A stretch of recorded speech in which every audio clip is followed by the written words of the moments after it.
Hello, അപ്പൊ നമ്മള് വീണ്ടും വന്നിട്ടുണ്ട്. ഇന്ന് വെറൈറ്റി വീഡിയോ കേട്ടോ, എല്ലാവർക്കും ഉപകാരമുള്ള വീഡിയോ ആണ്. അപ്പൊ ആദ്യം വേണ്ടത് ഇങ്ങനെ ഒരു സാധനം, ഇതാ ഒരു പലക കഷ്ണം. പിന്നെ വേണ്ടത് ഇതാ നമ്മൾ പണ്ട് ഉപയോഗിച്ച ഒരു സാധനം, ഇഞ്ചിക്കല്ലിന്റെ കുട്ടി. പിന്നെ ഉള്ള സാധനത്തിന്റെ കംപ്ലൈന്റ് ഇതാണ്, കുക്കറാണ്. അല്ലേ, ഈ കുക്കറിന് കംപ്ലൈന്റ് ഉണ്ട്. ആ കംപ്ലൈന്റ് പരിഹരിക്കുക എന്നുള്ളതാണ്.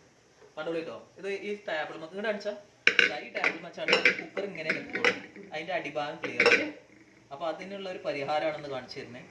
അപ്പൊ എന്താ ചെയ്യേണ്ടത് വെച്ചാല്, ഇങ്ങനെ ഒരു കഷ്ണം എടുക്കുക, നല്ലൊരു തോർത്തുമുണ്ടോ അങ്ങനെ എന്തെങ്കിലും കുറച്ച് കട്ടില് നേരെ കമത്തി വെക്കുക. കമത്തി വെച്ചിട്ട് ഇവിടെ കണ്ടെങ്കിലും ഇതിന്റെ നേരെ നടുക്ക് ഇങ്ങനെ വെക്കുക. പല കഷ്ണം വെച്ചിട്ട് ഇവിടെ ഇങ്ങനെ മേടി കൊടുക്കുക. ഇത്രയേ ഉള്ളൂ. അത് ലെവലാണോ ഇല്ലേന്ന് നോക്കുക. ഇങ്ങനെ 4 മേട്ടം. അപ്പൊ ഇത് ആ ആട്ടം ഉണ്ടാവും. കണ്ടോ, കുക്കർ ശരിയായി. ഇത്രയേ ഉള്ളൂ, ചെറിയ പരിപാടി, വെറൈറ്റി.